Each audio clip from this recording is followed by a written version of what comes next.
So hello, everybody. I'm Bryan Adler, board-certified elder law attorney at Rothkoff Law Group. I'm joined by a number of professionals today, and we'll go around the room and let them introduce themselves. I will start here with Kathleen. Hi, everyone. I'm Kathleen Magee. I'm the Director of Care Coordination with Rothkoff Law Group. Shannon. Hi, everyone. My name is Shannon Patel. I'm the Program Director and Social Worker at the Glenner Town Square in Chula Vista, California. And Scott. Hi, everyone. Scott Tarde, Chief Executive Officer, Executive Director with the Glenner Centers, a nonprofit here in San Diego, California. So we are quite envious as we sit in 105-degree humid weather and you sit in bug-free San Diego. We'll just let that slide, though. First off, I want to thank you all for joining us today.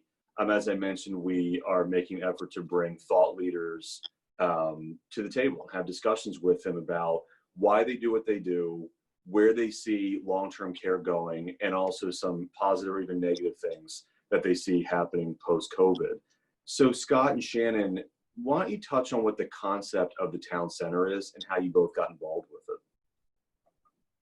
So, Shannon, so I'll take the backstory, and then Shannon can kind of take current operations and all of her expertise that she has in operating the center. But so yeah, Bryan, essentially Town Square, just taking you all the way back. You know, my daughter, who is 15 now, was I think 11 at the time. Went to a place here in San Diego called BizTown.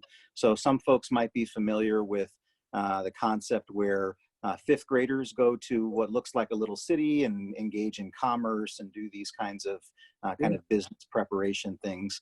We have something called the Please Touch Museum that has something similar to that. They go work in a grocery store, yeah. Perfect. That's the same exact concept. She came home raving about it. I was very intrigued. I wanted to go look at it. Went with Lisa, my chief marketing officer. And that was really kind of the inspiration for, what was to come in the future.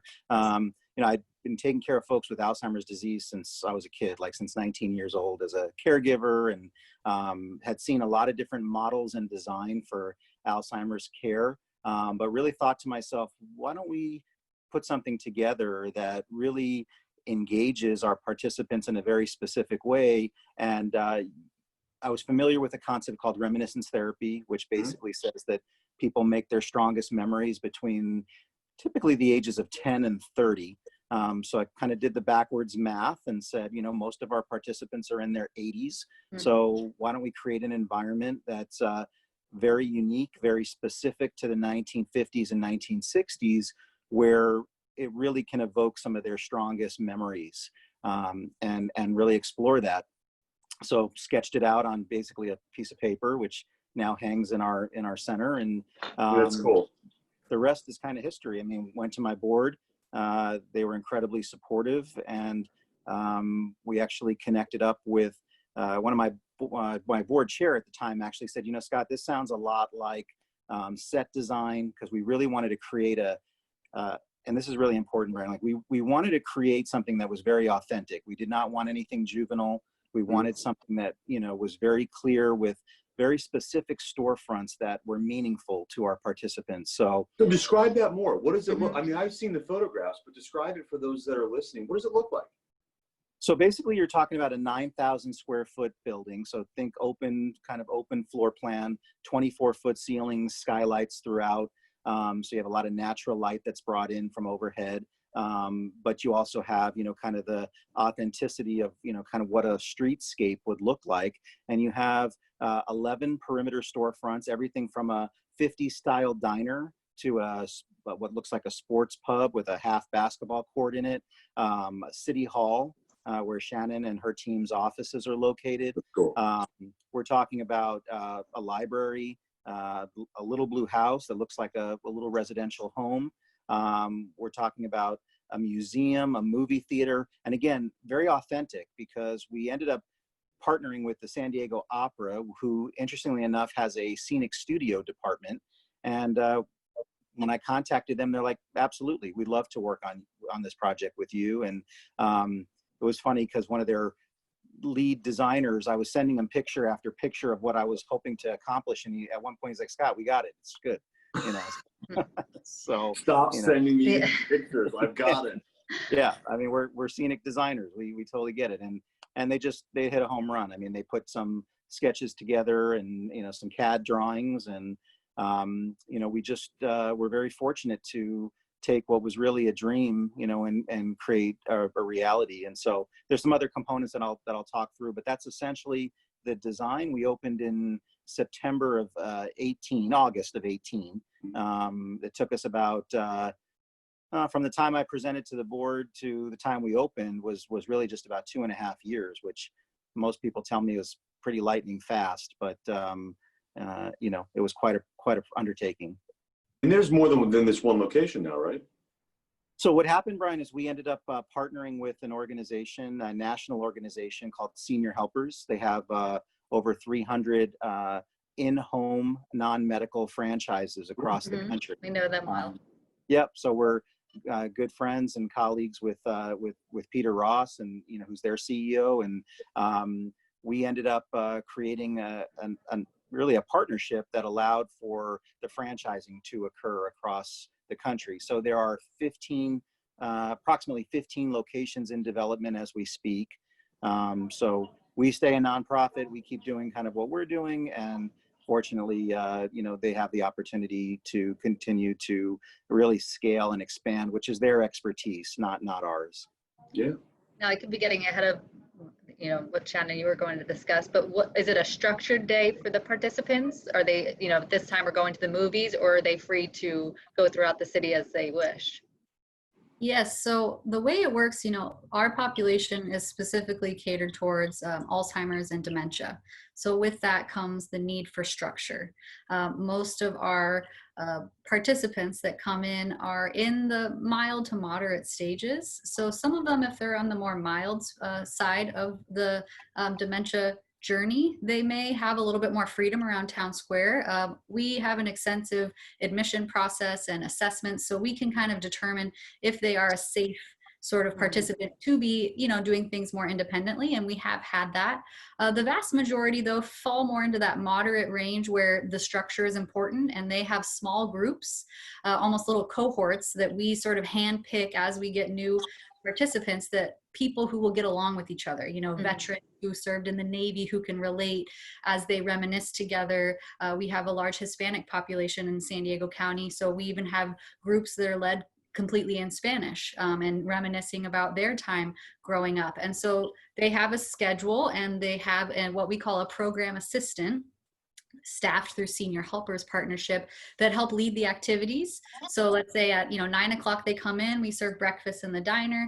At 10 o'clock one group will go to the park and do exercise, while another group goes to the pub and plays cards, and then they start to rotate throughout the day. Each activity is between 30 and 60 minutes depending on what it is and the attention span of that group, and then they get to rotate through the storefronts throughout the day, with of course some flexibility and freedom, but they do seem to thrive on that sort of guided structure. A lot of it is reminiscing, but we also make sure that we have artistic elements and trivia type elements, cognitive games, physical exercise, and then of course just the social time that they enjoy, just being around others. Now, is it a medical-based model where there's staff to administer medications and assist with their ADLs? Yes, so we really tried hard to not make it look clinical. I think that a lot of times in our industry, so many places that older adults have to go look very medical. So we have a clinic that looks like a 1950s clinic, but it's staffed by a registered nurse, and it has all the equipment that we need. But from the outside, it is much more sort of pleasant to the eye. And our nurse integrates into the team. No one's wearing scrubs or that sort of medical gear. It's a much sort of friendlier team environment for these older adults to engage in, where they feel more like they're on a day out on the town as opposed to a day at a nursing home. It's funny you bring that up. Scott, before we started the actual interview, we talked about the Dementia Village, and that's one of their big concepts there is that all the caregivers wear street clothes. They don't want them to feel, they don't want it to appear as if there's this caregiver, there's this overlord. They want it to feel as if there's a contemporary there. So how has the reception been? Scott, you mentioned you have experience with Alzheimer's, and Shannon, I'm sure you do as well. How have you seen your participants take to this as opposed to other types of adult day centers and other social programs? You want to take Shannon, it, you Scott? first. You go first. Yeah, you go first. I mean, I think that the environment itself just sets the tone for a much more relaxed, positive, joyful experience than when you're walking in and seeing blank walls or stock photographs. You know, they literally walk in the door and they're greeted by, you know, an antique T-bird car, and they see the diner and they see the park, and like their eyes light up, you know, their first time walking in. It's like they finally feel like they can relate to where they are, or just that they can chat about it. It's such a warm and inviting place. You know, our staff are definitely identifiable. They don't dress in street clothes, and you know, we wear badges and all that good stuff, but we are definitely this sort of very friendly, non-clinical sort of way of interacting that we have, which happens a lot because of the reminiscing we do. You know, we really get to know the participant before they even come in our door. So as soon as they walk in, we can start saying, I hear that you served in the Navy. Did you see we've got a museum in the back that has a lot of memorabilia? Can you share some of your stories with me? And we can engage with them right away and just help them feel more at home. And there's a dignity element to that, that they're not just a number or a medical record, that we really know them and we want them to contribute to that sort of town square city environment. Is the cost for this, the cost per participant, significantly higher or lower, for that matter, than a traditional adult day? So Shannon, I'll kind of take that from the standpoint of, and it's a great question, Bryan, because I mean, you know, we as a nonprofit, I mean, obviously our focus is to keep our rates as affordable and accessible as possible. We charge $95 a day, which breaks out to a little over $11 an hour, which I would argue is probably the most affordable per hour care charge, if you will, that is around. And we have not raised our rates in 6 fiscal years. And that includes, I mean, they get a meal, or there's a meal or two provided, correct? Correct. They get a lunch, and then typically kind of a snack / breakfast, depending on when they come in, et cetera. So yeah, it's all elements. There's no additional charges. We're not on levels or points. And again, Shannon and I, you know, we respect, I mean, we have many colleagues that are in nursing homes and assisted livings, and we get it. You know, I mean, there's a financial model that has to work for every organization. Thankfully, we know we have a lot of support from donors and grantors that allow us to subsidize those costs. About 89 to 90 cents of every dollar we take in goes right back into our programs. So, you know, we're very proud of that. We're a 40-year-old nonprofit coming up here in next year, you know, that has really an unparalleled history, because Dr. Glenn Magee, rest in peace, was a world-renowned research pathologist and discovered the beta amyloid protein here at UCSD, which is University of California, San Diego. So, you know, we have a very specific focus in what we do, but we also understand that, you know, even as the franchise model expands, I mean, everything has to pencil, you know, I mean, but what I think, to what Shannon spoke to, which I really appreciated, which, you know, we're trying to create an environment, and we feel confident that we've created an environment that really, you know, kind of breaks down a lot of those stigmas in clinical environments where, you know, the more familiar someone can feel with the environment they're in, I would argue that the better the outcomes are. I mean, we're already dealing with a very, very horrific disease that affects 6 million people across the United States, projected to go to 16 million in the next 25 years or so. And what, 1 out of every 3 over 85, essentially. So, you know, I think I've said this in many interviews, Bryan, you know, we've got to challenge ourselves to do better. You know, the United States is an amazing country, although we have a lot of challenges. One of the things that we need to improve on is the delivery of healthcare, and specifically to our elders. I mean, I don't think you'll find bigger advocates than Shannon and I in older adult care and kind of ageism and being really active about how important the dignity is. You know, I couldn't agree more. Yeah. Well, I appreciate it. I mean, and I think that's where the innovation has to come from. So, you know, again, I've been a part of nursing homes. So is Shannon. I've been a part of assisted livings in multiple states, and you know, and I think operators they do the best job that they can. But a lot of it is and I get on my soapbox a little bit on this, Bryan, but a lot of it is driven by, large REITs, large investments, things like that, really limit operators in what they're able to do, because there's just kind of this safe model, here's my rate, here's my census, here's what I need to do, and well, you also have the regulation is so Right. restrictive, it doesn't encourage innovation. It doesn't encourage people to think outside the box. Go ahead, Kathleen. No, and that's what I was going to ask, kind of from day one when you sketched this idea and brought it to the board to where you are now was such a success. Were there any challenges that you faced or any roadblocks where people are pushing back against the idea? It's a great question. And yes, starting with landlords of buildings that basically just didn't even understand what we were trying to do. Had half a dozen landlords that were like, no, I think I'm going to pass. I'd rather just have a safe tenant that doesn't have anything to do with Alzheimer's disease. There's still a stigma, of course. There's confusion about the disease.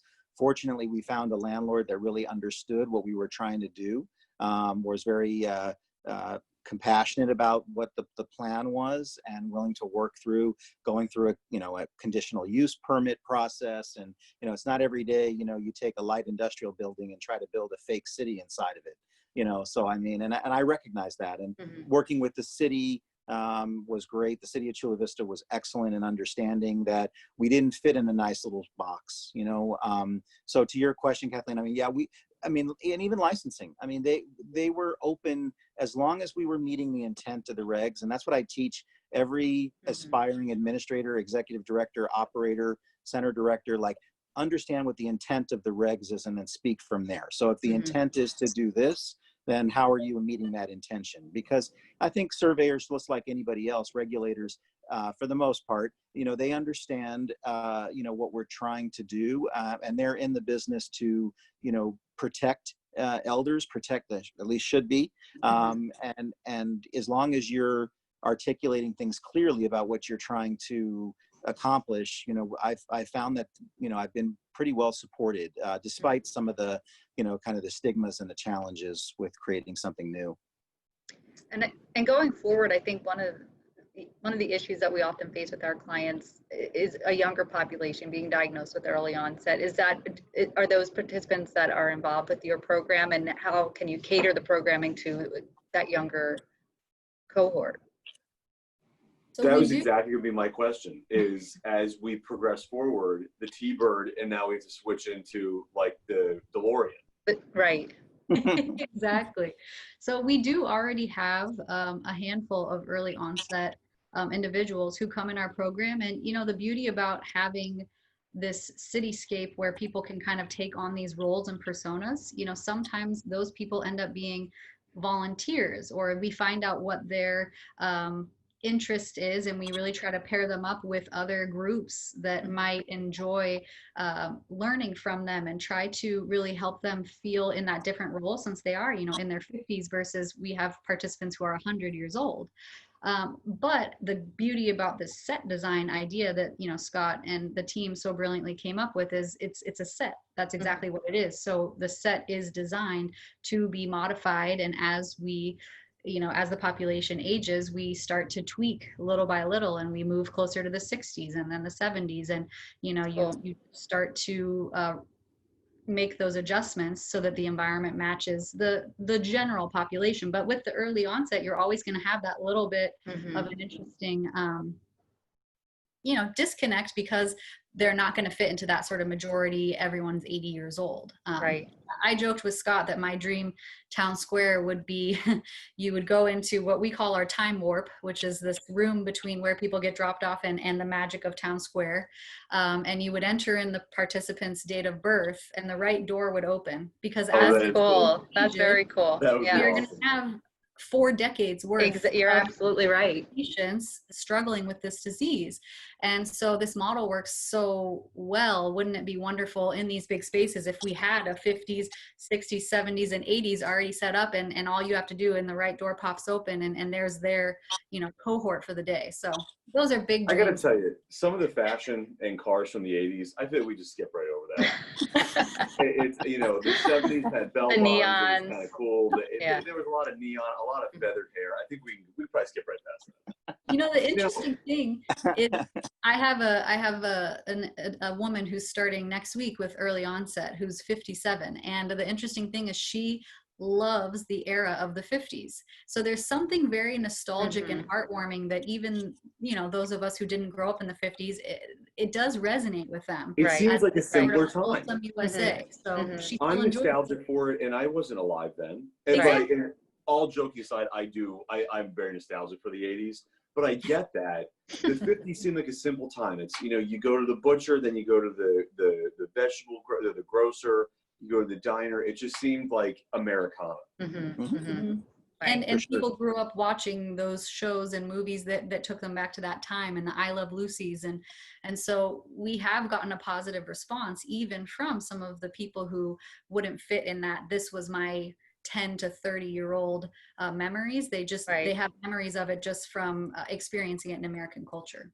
Right. Well, and one thing I wanted to add to Shannon's great points, Bryan, was that, you know, and you're right. Like, I mean, I always say my town square is going to need a Blockbuster and a video arcade. So I mean, we totally recognize that. But I think and I'm incredibly proud of Shannon and her team, because as they've operationalized kind of the day-to-day programming, you know, town square, even though it has the 50s kind of overlay, if you will, in the backgrounds and the backdrops, and again, we've worked very hard on the detail. One of the things I think I'm most proud of is the diversity in town square. So even though, you know, you have kind of this, you know, Main Street America kind of concept, you know, you have the diversity in the programming. You have individuals, as Shannon mentioned, that, you know, lead programs in Spanish, talk about, you know, Spanish culture, Spanish history. You know, we have a fair amount of Filipino participants, and, you know, you speak Tagalog, which is, you know, the national language in the Philippines. And so I'm very proud that we have that diversity throughout our programming, despite using, because that's a question we got in the beginning. We got, I mean, Bryan and Kathleen, I could tell you guys 100 different stories of everything from, you know, are you guys trying to create the Truman Show, to are you trying to deceive people? I mean, you name it, we've gotten the question. We've had questions about diversity. We've had, you know, and I embrace the questions because I feel like it makes me feel like people are listening. So if people are listening and the conversation is going, then, you know, we have the ear of, you know, society understanding that Alzheimer's is something that needs to be spoke about. And, you know, we can really create an environment that is customized, despite having kind of a consistent background in all of our environment. Right. And to your point, Scott, it's when you walk into a more traditional adult day center, you know, it's set up. There's activity areas, there's chairs. It looks like a lounge, regardless of the decade in which you grew up. You walk into the town center and it feels like you're walking into a town. Right. And it feels like there's just a different level of freedom in there. Now, we are in probably it's an historic time. Right now, it's one for the books. So what has COVID done to you? And then follow up with, where do you see long-term care going in the next 5, 10, 15 years, both just generally and in light of this pandemic? Shannon, you want to take it first? What has COVID done to us? It's expanded the gray hairs in our lost some more. Lost sleep.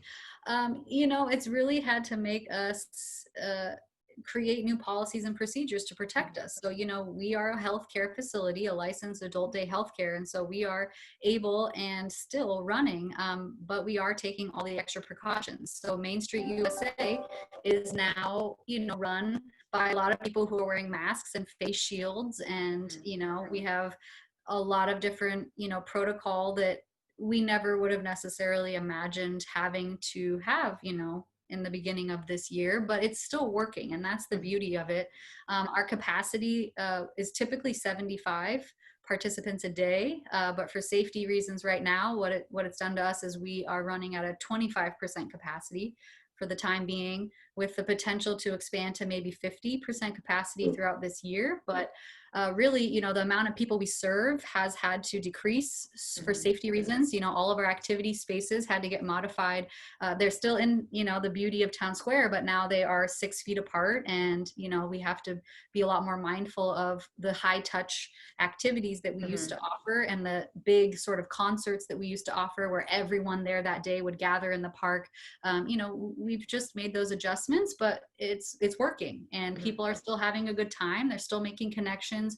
Respite is still being provided to caregivers, and people are staying healthy. So from the operational side of things, that's what it's done to, you know, just how we have to do our day to day. But you're still able to at least serve some of the population, which is valuable. Yes. Have you had a lot of participants opt to not participate at this time? We have, and that's been something that we've been totally respectful of from the very beginning. You know, starting mid-March, we started to have family members call and just say that they were going to opt to keep their loved ones at home, which has been totally fine. We've put their attendance on hold, and they're willing, whenever they're able to come back, you know, we'll have them back. And we've been in constant communication with our family caregivers about the policies and the procedures and all the safety measures, so that they know, you know, what they would be coming back to. So, but yeah, we are seeing a slow trickle back into the centers, and we still have a cohort that's staying home for now. So you know what, in response to that, and this is for anybody, what do you see as the biggest weakness in long-term care that needs to be addressed? What did you say that disexposed? That might be a nice way to kind of wrap this up. Like, what's the biggest weakness that we can address in the next 10 years? I'll let you take that one, Scott. Yeah, it's a great question, Bryan. I mean, and I probably could go on and on about this, but I'll try to keep it brief. But I think I think having spent, you know, almost 25 years in long-term care already, the greatest exposure or the greatest weakness is the ability to embrace the continuum.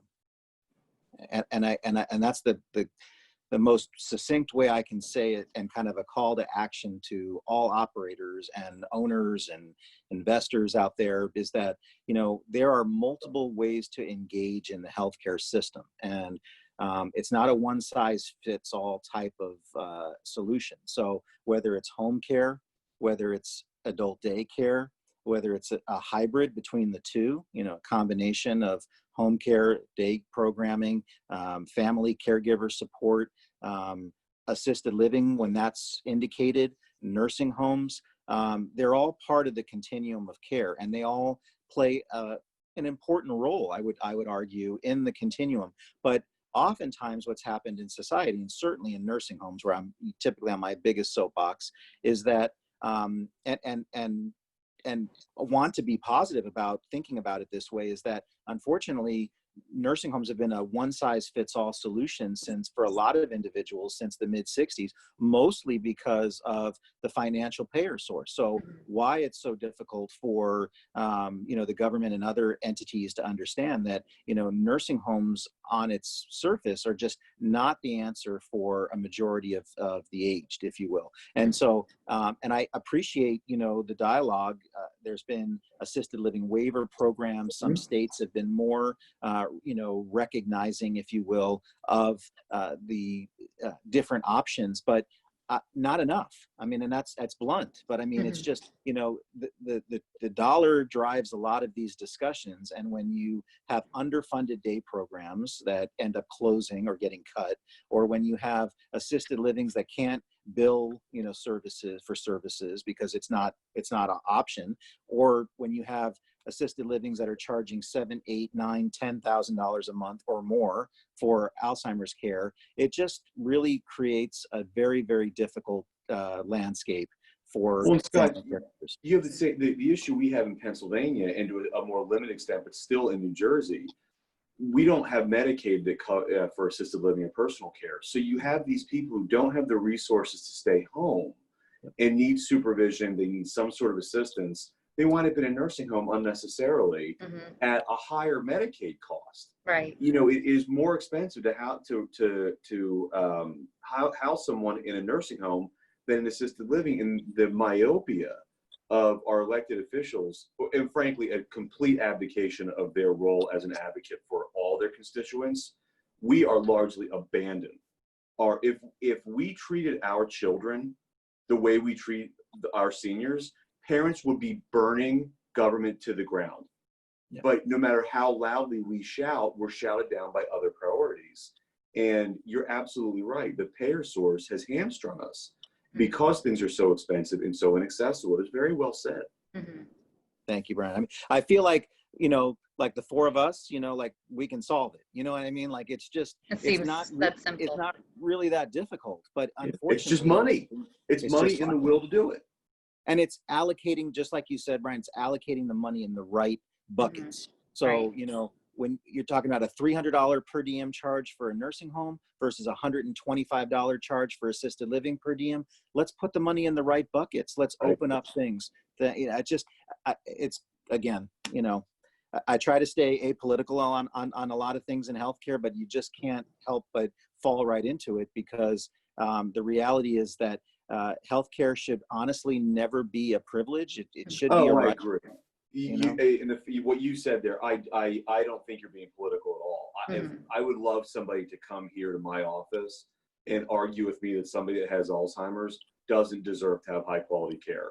I'd like someone to come here and say that to me or to you or Kathleen or Shannon. Yeah, absolutely. Totally agree. And you know, at the end of the day, you know, places like Town Square, you know, and I know Shannon knows my passion. She shares this with me, which is why she's been an incredible, you know, partner to work with on Town Square and just things that how we've seen things evolve. But it's a place of purpose. And we, you know, these individuals, you know, no matter where they are in the journey of Alzheimer's disease, or quite frankly, wherever anybody is in the journey of healthcare, you know, they deserve that dignity. They deserve to be treated with respect, you know, and that's, you know, I just feel like we can't stop. We won't stop, you know, trying to get this message out and through platforms like yours, Bryan and Kathleen. I mean, we're thankful because, you know, the more we can get attention to this and the more, quite frankly, you know, sure, I'd love for there to be 250 town squares across the country. And I think there will be at some point. But I also think that it's a matter of keeping the dialogue going because, you know, I've said this and I'll just kind of end with this, Bryan, but I mean, we think we're in a pandemic now and as awful as it's been, which it certainly has been. But the pandemic is Alzheimer's disease and it's coming. Oh, it's here. If anything, it's here. You're absolutely right. And we look at it as, well, it's someone else's problem. It's not contagious. It's not my problem until it is. Very powerful. And I will say over years of, you know, working in a nursing home and being on this side of working as a care advocate in the law firm, you hear so much about person-centered care and some of the facilities trying to adopt that model, but you really don't see it put into action, maybe to a limited extent, but you're certainly doing it right at the town center. We're trying. We're absolutely trying. I have a great team that, you know, makes me look good. So I'm very blessed and fortunate to work with professionals that can do that. Guys, I want to thank you both, all three of you, Kathleen, but mostly Shannon and Scott, for taking the time to talk with us. This was great. I look forward to others being able to watch this. I look forward to a town center opening. I know. Get one. We need one here in PA. Maybe Kathleen and I'll open one together. Chance, Kathleen, you guys can peek on our website and you can see all the locations that are coming online. And there is New Jersey and there is Pennsylvania in the forecast here. So they've got locations that are actually pinpointed already. So just when you get a chance. That's great. That's very good to hear. So thank you guys again. Thank you for all your advocacy, everything that you've done. Your passion clearly comes through. So I truly appreciate it. And someday when we can all get on planes again, maybe we can all meet in San Diego, not Philadelphia. Rather go there. But again, I want to express my true gratitude and appreciation. Again, I'm Bryan Adler with Rothkoff Law Group. I'll let everyone else sort of just sign off themselves. Kathleen? Kathleen Magee, Director of Care Coordination with the Rothkoff Law Group. Shannon Patel, Director of the Glenner Center in Chula Vista Town Square. And Scott? And Scott Tarde, CEO and Executive Director of the Glenner Centers. Thanks for having us. Thank you. Thank you all.